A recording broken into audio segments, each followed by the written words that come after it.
Avant de commencer ce puissant ministère, écrivez le nom de votre ville et de votre pays dans les commentaires. Prions pour vous et votre pays. Mes amis, aujourd'hui, je me tiens devant vous avec un message qui pourrait profondément remettre en question tout ce que vous avez appris. Je ne suis pas ici pour flatter ou pour soutenir des coutumes confortables. Je suis ici pour proclamer la vérité de la parole de Dieu. Et je vous invite, avec un cœur ouvert et la Bible à la main, à écouter ce que l'Esprit veut communiquer à l'Église en ces temps. Pendant trop longtemps, l'Église a porté un joug que le Christ n'a jamais imposé à son peuple. Pendant trop longtemps, des croyants sincères les ont été manipulés, remplis de culpabilité et enchaînés à un système que Dieu n'a jamais destiné pour ses enfants rachetés. Aujourd'hui, je suis ici pour vous dire sans hésiter, sans peur et sans compromettre la vérité. La pratique de la dîme, telle qu'elle est enseignée dans de nombreuses églises aujourd'hui, n'est pas seulement inutile, elle est contraire à l'évangile de la grâce. Avant que vous détourniez le regard ou fermiez vos oreilles, je vous demande, aimez-vous la vérité plus que la tradition? Désirez-vous suivre Christ dans la liberté plutôt que de vivre sous un poids qui n'a jamais été destiné pour vous? Si c'est le cas, je vous mets au défi. Restez avec moi, ouvrez votre cœur, votre esprit et, surtout, votre Bible, car aujourd'hui, nous allons briser les chaînes de la tromperie, dévoiler les mensonges qui ont tenu beaucoup captifs et entrer dans la glorieuse liberté de donner telle que Dieu l'a réellement voulu. Tournons nos yeux vers la parole de Dieu et cherchons la vérité, pas la tradition. Examinons ce que la Bible dit réellement au sujet de la dîme. Pour suivre Christ, nous devons mettre de côté tout ce qui ne vient pas de lui. C'est pourquoi je vous demande, êtes-vous encore lié à l'ancien pacte ou êtes-vous entré dans la glorieuse liberté du nouveau? Vous a-t-on enseigné que la dîme est une obligation à remplir, un devoir à accomplir pour ne pas voler Dieu? Si c'est le cas, n'endurcissez pas votre cœur. Laissez la parole de Dieu parler d'elle-même. La dîme n'a jamais été donnée à l'Église. Elle faisait partie du pacte avec Israël, un commandement pour un peuple, un temps et un but spécifique. Lorsque Dieu a parlé de la dîme, il ne s'agissait pas d'argent, mais des produits de la terre, du bétail et des récoltes. Dans Lévitique, Nombre et Deutéronome, nous voyons que la dîme servait à soutenir les Lévites et à maintenir le système du temple. C'était un moyen de provision, pas une loi universelle pour tous. Les Lévites n'avaient ni terre ni héritage. C'est pourquoi Dieu a institué la dîme pour les soutenir. Mais je vous demande, mes amis, où est aujourd'hui le sacerdoce lévitique? Où est le temple à Jérusalem? Où sont les sacrifices quotidiens pour les péchés du peuple? Tout cela a disparu. Christ a accompli la loi. Certains diront, mais la dîme existait avant la loi, non? Oui, Abraham a donné un dixième des dépouilles de guerre à Melchisédek, un acte unique et volontaire, pas un mandat permanent. Jacob a promis de donner un dixième de façon conditionnelle. Si tu me bénis, je te donnerai un dixième. Ces exemples ne constituent pas des lois obligatoires pour l'Église d'aujourd'hui. Nulle part dans le Nouveau Testament, l'Église n'est ordonnée de verser la dîme. Jésus n'a jamais dit à ses disciples de donner 10% de leurs revenus. Paul n'a jamais demandé aux églises de mettre en place une dîme. Si c'était obligatoire sous l'évangile de la grâce, les apôtres l'auraient clairement indiqué. Au lieu de cela, nous trouvons un appel à donner librement, joyeusement et selon la direction de l'Esprit. L'Église primitive donnait par amour, non par obligation. Aujourd'hui, certains prédicateurs déclarent depuis la chair que si vous ne dîmez pas, vous volez Dieu en citant Malachie 3. Mais il faut lire le contexte complet. Dieu réprimandait les prêtres d'Israël, pas l'Église. Ce n'était pas un commandement pour les croyants du nouveau pacte. Pourtant, beaucoup vivent aujourd'hui sous la peur et la condamnation, croyant que s'ils ne donnent pas 10%, ils seront maudits. Mes amis, Christ a porté sur lui-même toute malédiction à la croix. Nous ne sommes plus sous la loi, mais sous la grâce. Si vous donnez par peur ou par devoir, pensant que Dieu retiendra ses bénédictions, vous ne donnez pas par foi. Vous vivez sous une loi que Christ a abolie. Et cela, mes amis, est un péché. Car tout ce qui ne vient pas de la foi est péché. Dieu ne cherche pas vos 10%, il cherche votre cœur. Il veut que vous donniez avec joie, par amour et par gratitude. Que vous donniez 10%, 20% ou 2%, si c'est fait en liberté et avec foi, cela est saint devant lui. Je vous demande encore, vivez-vous sous l'ancien pacte ou êtes-vous entré dans la liberté de Christ? Allez-vous vous accrocher à une loi révolue ou embrasser la vérité qui vous rend libre? Le choix vous appartient. Mais je vous le dis aujourd'hui, celui que le Fils libère est vraiment libre. Tournons nos yeux vers Jésus, l'auteur et le consommateur de notre foi, et mettons de côté tout poids et toute loi que Christ a déjà accompli. Aujourd'hui, je vous le dis, si vous vous accrochez encore à la dîme comme condition de justice, alors vous vous accrochez à quelque chose que Jésus a porté à la croix et qu'il a mis à mort. La loi n'était qu'une ombre, mais Christ est la réalité. La loi était temporaire, mais Christ est éternel. La loi était un maître, mais maintenant, nous avons l'Esprit du Dieu vivant qui habite en nous. Pourquoi alors tant de gens continuent-ils à enseigner ce qui a déjà été accompli? Pourquoi tant d'églises imposent-elles encore aux croyants un joug que Christ lui-même a ôté? Nous devons comprendre ce que Jésus est venu accomplir. Il n'est pas venu réparer l'ancien système, ni renforcer la loi de Moïse. Il est venu pour l'accomplir. Comme il l'a dit dans Matthieu 5,17, « Ne pensez pas que je sois venu pour abolir la loi ou les prophètes. Je ne suis pas venu pour abolir, mais pour accomplir. » Chaque loi, chaque ordonnance, chaque exigence de l'ancien pacte a trouvé son accomplissement en lui. Les sacrifices temporaires ont été accomplis, le sacerdoce accompli, les lois alimentaires accomplies, le système de la dîme accompli. Si Christ a accompli la loi, pourquoi alors nous accrochons-nous à quelque chose qui n'a plus d'application? Certains diront, mais Jésus a parlé de la dîme dans Matthieu 23 lorsqu'il a repris les pharisiens. Oui, il l'a fait. Il leur a dit, « Malheur à vous, scribes et pharisiens hypocrites, vous payez la dîme de la menthe, de la nette et du cumin, et vous avez négligé les choses les plus importantes de la loi, la justice, la miséricorde et la foi. » Mais écoutez-moi bien, Jésus s'adressait à ceux qui étaient encore sous l'ancien pacte. Le temple existait encore, les sacrifices étaient encore offerts, le sacerdoce lévitique était en place. Il ne disait pas à l'Église de verser la dîme. Il reprenait les chefs religieux pour leur hypocrisie. Peu de temps après, tout ce système s'effondra et ne fut jamais rétabli. Le voile du temple se déchira de haut en bas, déclarant que l'ancien chemin était terminé. Au moment où Jésus cria « Tout est accompli », la dîme et tout le système mosaïque furent accomplis une fois pour toutes. Pourtant, certains disent encore « Mais la dîme était un principe de Dieu avant la loi, et les principes ne changent pas. » Alors je vous demande, où voyez-vous qu'Adam a été commandé de donner la dîme? Où voyez-vous Noé donner le 10e de ses biens? Où voyez-vous l'Église primitive pratiquer un dîme obligatoire? Si c'était un principe éternel, pourquoi les apôtres ne l'ont-ils jamais ordonné aux croyants? Mes amis, Jésus n'est pas venu établir une nouvelle loi de pourcentage, il est venu nous libérer complètement de la loi. Sous le nouveau pacte, nous ne sommes pas appelés à donner 10%. Nous sommes appelés à lui remettre toute notre vie. Nous ne sommes pas sous obligation, nous sommes sous grâce. Réfléchissez-y, si la dîme était encore requise après la croix, Paul, l'apôtre des gentils, n'aurait-il pas mentionné cela clairement dans toutes ses lettres à l'Église? Pourtant, ce que nous trouvons, c'est un appel à la générosité, pas à la dîme. En 2 Corinthiens 9,7, il écrit « Que chacun donne comme il l'a résolu dans son cœur, sans tristesse ni contrainte, car Dieu aime celui qui donne avec joie. » Pas par contrainte, pas par obligation, mais d'un cœur volontaire. C'est la voie de l'Évangile, la voie du Christ, la voie de la grâce. Aujourd'hui, certains prédicateurs se tiennent encore sur la chair et disent « Si vous ne dîmez pas, vous êtes maudits ». Ils utilisent Malachie 3 pour semer la peur, mais écoutez, si vous êtes en Christ, vous n'êtes pas sous malédiction.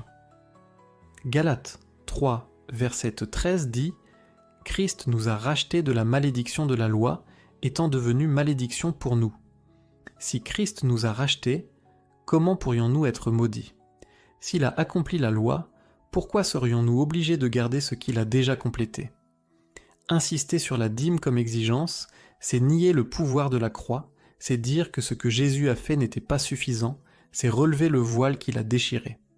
Alors je vous demande, placez-vous votre confiance uniquement en Christ ou vous accrochez-vous à une loi révolue? Donnez-vous par foi ou par peur? Êtes-vous libre ou encore enchaîné? Ne laissez personne vous imposer un fardeau que Christ a enlevé. Ne laissez personne vous ramener à ce que Jésus a terminé. Vous n'êtes pas sous la loi, vous n'êtes pas sous la dîme, vous êtes sous grâce, marchez et vivez dans cette liberté. Et lorsque vous donnez, donnez non par obligation, mais comme quelqu'un qui a été libéré par le Fils du Dieu vivant. Ouvrons nos cœurs à la vérité de la parole de Dieu, car là où est l'Esprit du Seigneur, là est la liberté. Nous avons parlé de la dîme comme partie de l'Ancien Pacte, de son accomplissement en Christ et du fait que nous ne sommes plus soumis à la loi. Mais maintenant, demandons-nous, si nous ne sommes plus obligés de dixmer, comment devons-nous donner? Que veut Dieu de nous? Exige-t-il un pourcentage ou désire-t-il quelque chose de bien plus profond? Mes amis, le don dans le Nouveau Testament ne concerne ni l'obligation, ni le légalisme, ni la peur. Il concerne la liberté du cœur. La Bible ne nous commande pas de donner 10%, elle nous commande de donner selon la direction du Saint-Esprit, avec joie, générosité et bonne volonté. Regardez l'exemple de l'Église primitive dans Actes 2. Lorsque l'Esprit de Dieu descendit sur les croyants, coururent-ils au temple pour payer leurs dîmes? Non. Ils partagèrent tout ce qu'ils avaient, vendirent leurs possessions et aidèrent les nécessiteux. Ils vécurent en communion, partageant le pain avec des cœurs joyeux et sincères. Voilà ce qu'est le don spirituel, le don d'un cœur transformé par Christ. Il ne s'agit pas de pourcentage, il s'agit d'amour, d'écoute de l'esprit, de donner librement parce qu'ils avaient reçu librement. Paul, le grand apôtre des gentils, n'a jamais commandé à l'Église de dîmer. Il n'a pas dit « mettez de côté 10% de vos revenus chaque semaine pour les leaders ». Non. Il a dit que chacun donne comme il l'a décidé dans son cœur, sans tristesse ni contrainte, car Dieu aime celui qui donne avec joie. Écoutez bien, pas par tristesse, pas par contrainte. Tout don fait par peur ou parce que quelqu'un l'exige n'est pas un don selon le Nouveau Testament. C'est du légalisme, de l'esclavage, ce n'est pas la voie de la grâce. Certains prédicateurs utilisent Malachie 3 comme un fouet pour contraindre les gens, mais si vous êtes en Christ, vous n'êtes pas voleur, vous êtes enfant de Dieu. Vous n'êtes pas sous malédiction, vous avez été rachetés par le sang de Jésus. Malachie parlait à Israël, sous l'Ancien Pacte, à un peuple qui s'était détourné de Dieu. Nous sommes sous un pacte meilleur, un pacte de grâce, un pacte de liberté. La seule chose que nous pouvons voler à Dieu est notre confiance lorsque nous croyons devoir gagner ses bénédictions en suivant une loi déjà accomplie. La vérité, c'est que lorsque l'on donne librement, c'est un acte d'adoration, d'amour et de foi. Dieu n'a pas besoin de votre argent, il veut votre cœur. Et lorsque votre cœur lui est donné, vous donnez non par peur, non par devoir, ni parce que quelqu'un vous l'a dit, mais parce que vous voulez bénir les autres, étendre l'Évangile et être un canal de la provision de Dieu.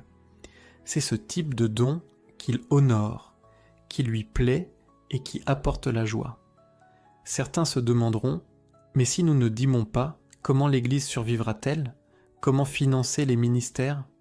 Mes amis, ne croyez-vous pas que Dieu est capable? Ne croyez-vous pas qu'il agit sur les cœurs de son peuple? L'Église ne se soutient pas par la loi, mais par la foi. L'œuvre de Dieu ne se finance pas par la peur, mais par l'amour. Quand le peuple de Dieu donne librement, il ne manque jamais de rien. Quand il donne selon la direction de l'Esprit, il y a toujours assez. Les églises du Nouveau Testament ne dépendaient pas du 10e pour survivre. Elles étaient soutenues par la générosité des croyants qui donnaient de tout leur cœur avec joie et confiance, assurés que Dieu pourvoirait à leurs besoins. Et je vous le dis aujourd'hui, si Dieu a pu subvenir aux besoins de l'Église à cette époque, il peut le faire encore aujourd'hui. S'il a pu toucher les cœurs pour donner, il peut les toucher à nouveau. Nous n'avons pas besoin de légalisme pour maintenir l'Église en vie. Nous avons besoin de foi. C'est pourquoi je vous dis aujourd'hui, ne donnez pas par peur, ne donnez pas parce que vous ressentez de la pression, ne donnez pas parce que quelqu'un vous a dit que vous deviez le faire. Donnez parce que vous aimez, donnez parce que vous avez confiance, donnez parce que l'Esprit vous guide, donnez parce que vous êtes libre, et lorsque vous donnez ainsi avec un cœur joyeux, vous verrez que les bénédictions de Dieu se déverseront sur votre vie, non pas parce que vous avez suivi une règle, mais parce que vous avez marché par la foi. Et la foi, mes amis, est ce qui plaît à Dieu. Ouvrons les yeux à la vérité et brisons les chaînes que la religion a imposées sur nous. Pendant trop longtemps, l'Église a entendu que les bénédictions ont un prix, que si nous ne donnons pas un certain pourcentage, Dieu retiendra sa faveur. Mais aujourd'hui, je vous le dis, c'est un mensonge. Ce n'est pas l'évangile de Jésus-Christ. Les bénédictions de Dieu ne se vendent pas. Sa grâce ne se gagne pas et son amour ne s'achète pas avec de l'argent. Et pourtant, combien s'asseyent chaque dimanche en croyant que s'ils ne donnent pas leurs 10%, Dieu leur retiendra sa bonté. Combien ont ressenti que, s'ils ne payaient pas leurs dîmes, il fermait les fenêtres du ciel. Mes amis, ce n'est pas le Dieu que nous servons. Dieu n'est pas un marchand vendant ses bénédictions aux plus offrants. Il n'est pas un collecteur d'impôts qui exige sa part avant d'agir dans votre vie. Il est un Père aimant qui donne librement à ses enfants. Jésus lui-même a dit dans Matthieu 5,45 que Dieu fait lever son soleil sur les méchants et sur les bons et envoie la pluie sur les justes et les injustes. Si Dieu répand sa bonté sur tous, pourquoi tant de gens croient-ils qu'il retient ses bénédictions selon un chiffre ? Cela ne reflète pas le cœur de notre Père, ni le message de la grâce. Beaucoup de prédicateurs aujourd'hui disent que si vous ne dismez pas, vous bloquez les bénédictions de Dieu. Ils utilisent Malachie 3,10 pour affirmer que si vous apportez votre dîme au trésor, les fenêtres du ciel s'ouvriront. Mais je vous demande, à qui Malachie parlait-il ? À l'Église, sous le nouveau pacte ? Non. Il parlait à Israël, à un peuple sous la loi, obligé d'apporter ses dîmes pour soutenir le sacerdoce lévitique. Ce système n'existe plus, ce temple n'est plus, et pourtant, certains utilisent ce verset pour manipuler, pour faire croire que sans dîme, les mains de Dieu sont liées. Les mains de Dieu ne sont pas limitées par l'argent. Ces bénédictions ne dépendent pas de pourcentage. Le sacrifice qui a ouvert les fenêtres du ciel n'était pas 10% de vos revenus, mais le sang de Jésus-Christ sur la croix. Si les bénédictions venaient par le 10e, pourquoi y a-t-il des gens qui donnent fidèlement leur dîme et qui ont pourtant des difficultés ? Pourquoi certains donnent leur dernier dollar en attendant un déversement et se retrouvent dans la même situation ? Mes amis, les bénédictions de Dieu ne sont pas une transaction. Ce n'est pas un marché où vous payez 10% et recevez le favor divin en retour. Ce n'est pas la foi, ce n'est pas la grâce, ce n'est pas l'évangile.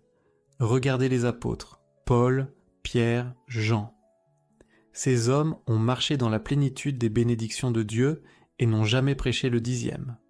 Jamais ils n'ont dit « donne 10% et Dieu te prospérera ». Non, ils ont enseigné à vivre par la foi, à faire confiance à Dieu et à reconnaître que nous sommes déjà bénis de toute bénédiction spirituelle en Christ Jésus.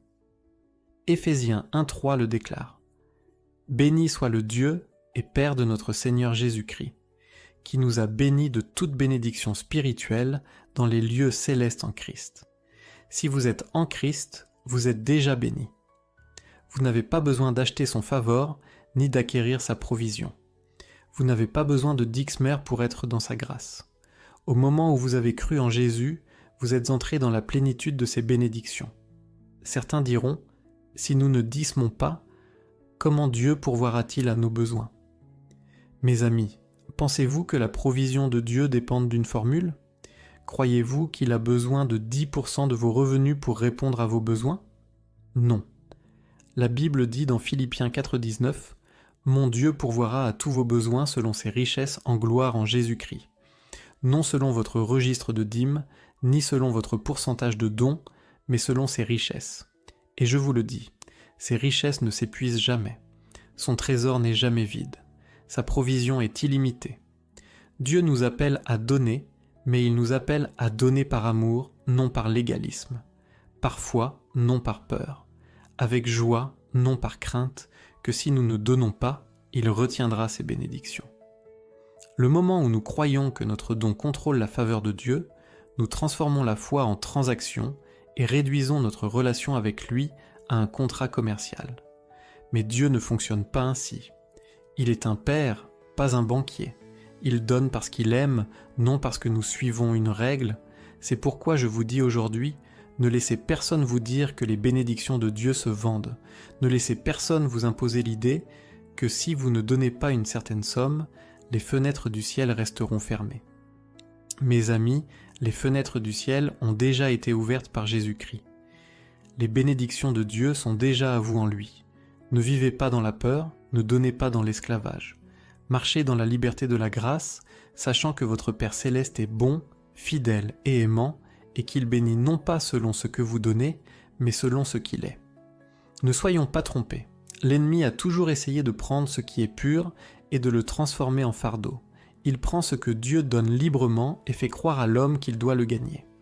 Il prend la grâce et la transforme en loi, la générosité et la transforme en obligation. Aujourd'hui, l'un des plus grands mensonges infiltrés dans l'Église est l'idée que le 10e est un commandement divin pour les croyants, une exigence sacrée, et que ne pas donner 10% est une désobéissance à Dieu. Mais je vous le dis aujourd'hui, c'est un mensonge. Ce n'est pas ce que Jésus a enseigné, ni ce que les apôtres ont enseigné. Ce n'est pas le chemin de la grâce. Lorsque Jésus marchait sur cette terre, il confrontait les chefs religieux parce qu'ils imposaient de lourds fardeaux au peuple, des fardeaux qu'eux-mêmes n'étaient pas prêts à porter. Ils ont transformé la loi en une série de règles, de mesures et d'exigences, mais ils ont ignoré le cœur de Dieu. Et je vous le dis, la même chose se produit encore aujourd'hui. Certains pasteurs, certaines églises, certains leaders utilisent le 10e non pas pour encourager la générosité, mais comme un instrument de contrôle, de manipulation, pour instiller la peur dans le cœur du peuple de Dieu. Ils enseignent que si vous ne donnez pas le 10e, vous êtes désobéissant. Ils disent que si vous ne donnez pas le 10e, vous êtes sous une malédiction. Ils affirment que si vous ne donnez pas le 10e, Dieu ne vous bénira pas. Mais je vous le dis, ce n'est pas l'Évangile. Ce n'est pas le message de Jésus-Christ. Permettez-moi de poser cette question. Si le 10e était un commandement pour l'Église, pourquoi n'est-il jamais mentionné comme tel dans le Nouveau Testament ? Si le 10e était requis pour la justice, pourquoi Jésus n'a-t-il jamais ordonné à ses disciples de le pratiquer ? Si le 10e était la clé de la prospérité financière, pourquoi n'en voyons-nous aucune mention dans les enseignements de Paul, Pierre ou Jean ? Mes amis, c'est parce que le 10e faisait partie de l'Ancien Testament et nous vivons sous un nouveau pacte. Dans ce nouveau pacte, nous ne sommes pas appelés à donner par obligation, mais par amour. Nous ne sommes pas liés à un pourcentage, mais guidés par l'Esprit de Dieu. Certains objecteront, mais Abraham a donné le 10e avant la loi, donc le 10e doit être un principe éternel. Examinons de plus près ce qui s'est vraiment passé dans la Genèse 14. Abraham donna un 10e du butin à Melchisédek. Mais nulle part nous voyons Dieu lui ordonner de le faire. Nulle part nous voyons Abraham en faire une pratique régulière. Nulle part il ne dit à ses enfants « Vous devez donner le 10e pour être bénis ». C'était un acte unique, un don volontaire, non une loi, non un commandement. Pourtant, certains ont utilisé cet événement isolé pour créer toute une doctrine, un système qui pousse les gens à donner non par foi, mais par peur. Dieu ne veut pas de dons forcés, il veut des cœurs volontaires. La Bible dit dans 1 Corinthiens 9,7 que chacun donne comme il l'a décidé en son cœur, non à regret ou par contrainte, car Dieu aime celui qui donne avec joie. Mes amis, si on vous dit que vous devez donner le 10e, vous êtes soumis à une contrainte. Si vous donnez par peur que Dieu ne vous bénisse pas autrement, vous donnez sous la peur. Mais Dieu ne bénit pas la peur, il bénit la foi. Il ne veut pas que vous donniez parce que vous ressentez une pression. Il veut que vous donniez parce que vous l'aimez, parce que vous lui faites confiance, parce que vous désirez participer à son œuvre. Certaines églises ont transformé le 10e en une sorte de cotisation, un système où votre don détermine votre position. Mais laissez-moi vous dire, Dieu ne mesure pas votre fidélité selon un pourcentage. Il ne détermine pas votre justice par ce que vous mettez dans le plateau des offrandes. Votre justice se trouve uniquement en Christ. Votre faveur vient par Jésus, non par le dixième. Vos bénédictions viennent par la foi, non par l'accomplissement d'une loi qui a déjà été accomplie en lui. Le danger de cet enseignement erroné est qu'il maintient les gens en esclavage. Il leur fait croire que leur prospérité financière dépend de leurs dons au lieu de dépendre de Dieu. Il les fait croire qu'ils sont sous une malédiction s'ils ne donnent pas 10%, au lieu de croire que Jésus est devenu une malédiction pour eux sur la croix. Il transforme l'évangile de la grâce en un évangile d'œuvre. Mais mes amis, la vérité est la suivante. Jésus a tout payé. Il a achevé l'œuvre. Il n'y a rien à gagner, rien à acheter, rien à accomplir. Nous ne donnons pas pour recevoir des bénédictions. Nous donnons parce que nous sommes. Nous ne donnons pas pour lever une malédiction. Nous donnons parce que Christ nous a déjà racheté de la malédiction. Nous ne donnons pas pour obtenir la faveur de Dieu. Nous donnons parce que nous l'avons déjà par Jésus-Christ. Alors je vous dis aujourd'hui, ouvrez les yeux. Ne vous laissez pas tromper. Ne laissez personne vous imposer un joug que Christ a déjà ôté. Ne laissez personne vous dire que votre position devant Dieu dépend de ce que vous donnez. Donnez librement, donnez avec foi, donnez par amour, non par peur, donnez parce que l'Esprit vous guide et non parce qu'un homme vous met sous pression. Et par-dessus tout, marchez dans la liberté que Christ vous offre, sachant que vous êtes déjà bénis, déjà favorisés, déjà aimés, non pas à cause de ce que vous faites, mais à cause de qui il est. Mes amis, quand nous observons la vie et le ministère de Jésus-Christ, nous voyons un Sauveur venu libérer les captifs. Nous voyons un Rédempteur qui a brisé les chaînes du légalisme et nous a introduits dans la glorieuse liberté de la grâce. Il n'est pas venu pour imposer des fardeaux lourds sur nous. Il est venu pour les enlever. Il n'est pas venu ajouter davantage de lois. Il est venu accomplir la loi afin que nous puissions vivre dans la liberté de son amour. Et pourtant, aujourd'hui, nombreux sont ceux qui vivent encore sous le poids de règles humaines, croyant que leur relation avec Dieu est liée à leur capacité à donner un montant déterminé. Mais mes amis, ce n'est pas l'Évangile. Jésus n'a jamais ordonné à ses disciples de donner le dixième.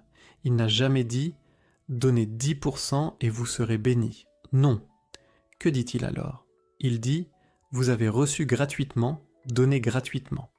Il parle de générosité, de compassion, de foi, mais jamais d'obligation. Dans le royaume de Dieu, le don ne se mesure pas en pourcentage, il se mesure au cœur.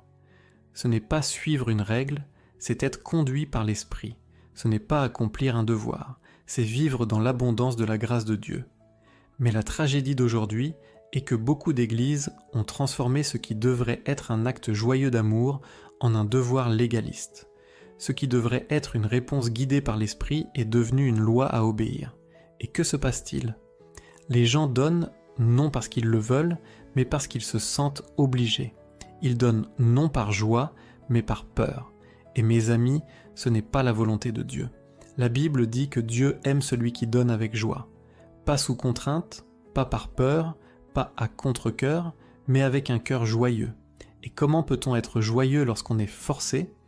Comment peut-on donner avec plaisir lorsqu'on vous dit que si vous ne le faites pas, vous volez Dieu? Certains diront, mais si nous ne donnons pas le dixième, comment l'Église survivra-t-elle? Comment les pasteurs seront-ils soutenus? Comment le ministère continuera-t-il? Mes amis, pensez-vous que l'œuvre de Dieu dépende d'un système légaliste? Croyez-vous qu'ils doivent contraindre les gens pour soutenir son royaume? Non.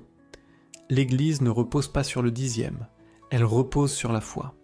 Le ministère ne prospère pas grâce à des pourcentages, il prospère grâce à la générosité de croyants remplis de l'Esprit qui donnent selon la direction du Seigneur. Quand les gens sont libres de donner du cœur, ils donnent abondamment. Quand ils sont guidés par l'Esprit, il n'y a jamais de manque. L'Église primitive n'opérait pas selon la loi du dixième. Et pourtant, tout le monde avait tout en commun et personne n'avait besoin de rien. Pourquoi? Parce qu'ils donnaient non par obligation, mais par amour. Ils donnaient parce que leur cœur avait été transformé par la puissance de l'Évangile. Et voici la vérité que beaucoup ont manqué. Donner n'est pas une question de chiffres, ce n'est pas 10%, 20% ou un montant fixe. c'est être un instrument de l'amour de Dieu. C'est reconnaître que tout ce que nous avons lui appartient et l'utiliser pour sa gloire. C'est lui faire confiance, non par peur d'une malédiction, mais parce que nous savons qu'il est un Père bon qui pourvoit à ses enfants. Lorsque nous donnons librement, sans contrainte, sans peur, sans légalisme, alors nous reflétons véritablement le cœur de Dieu. Je vous demande donc aujourd'hui, donnez-vous par amour ou par peur?